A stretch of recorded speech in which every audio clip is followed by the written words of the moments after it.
વેલ આપણે જોયું કે ઓવરઓલ આઈટી સેક્ટર એક પ્રેશર માંથી પસાર થઈ રહ્યું છે અને આપણે જોઈ રહ્યા છે કે માર્જિન કોન્ટ્રાક્શનની વાતો છે કે રેવન્યુ ડીગ્રોથની વાતો છે.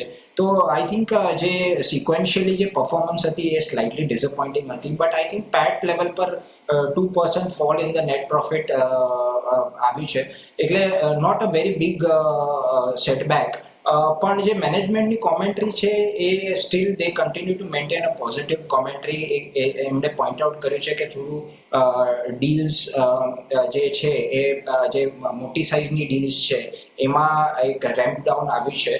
ફોર એક્ઝામ્પલ BSNL પ્રોજેક્ટ છે એ 70% કમ્પ્લીટ હતું લાસ્ટ ક્વાર્ટરમાં, એટલે largely it has been completed. એટલે હવેની જે ડીલ સાયકલ્સ છે એ બધી શોર્ટર ડીલ સાયકલ્સ છે. But having said that IT સ્પેન્ડિંગમાં ગ્લોબલ ક્લાયન્ટ્સ તરફથી કોઈ મેજર ફરક નથી પડ્યું. ડોમેસ્ટિક સ્પેન્ડિંગ ઓન આઈટી એટલે ઇન્ડિયન માર્કેટ્સમાં IT spending is quite strong અને they are expecting good orders going forward. At this point of time જે ક્લાયન્ટ્સનું ફોકસ છે અને કોન્સન્ટ્રેશન છે એ કોસ્ટ ઓપ્ટિમાઇઝેશન પર છે અને બિઝનેસ ટ્રાન્સફોર્મેશન પર છે. એટલે તે ક્લાયન્ટ્સ બી એકદમ રેશનલી ડિસિઝન્સ લઈ રહ્યા છે. કોઈ મેજર કેન્સલેશન્સ નથી, ડીલે છે ડિસિઝન મેકિંગમાં પણ કેન્સલેશન્સ નથી. તો I think that is one very big positive. અને TCS continues its long tradition કે 19%ની નેટ પ્રોફિટ માર્જિન એમને રિપોર્ટ કરી છે.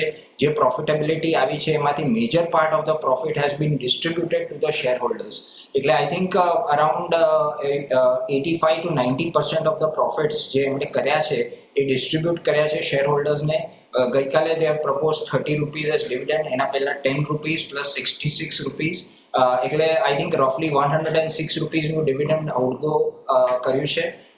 That sums up to around 45,000 crores, which has been distributed.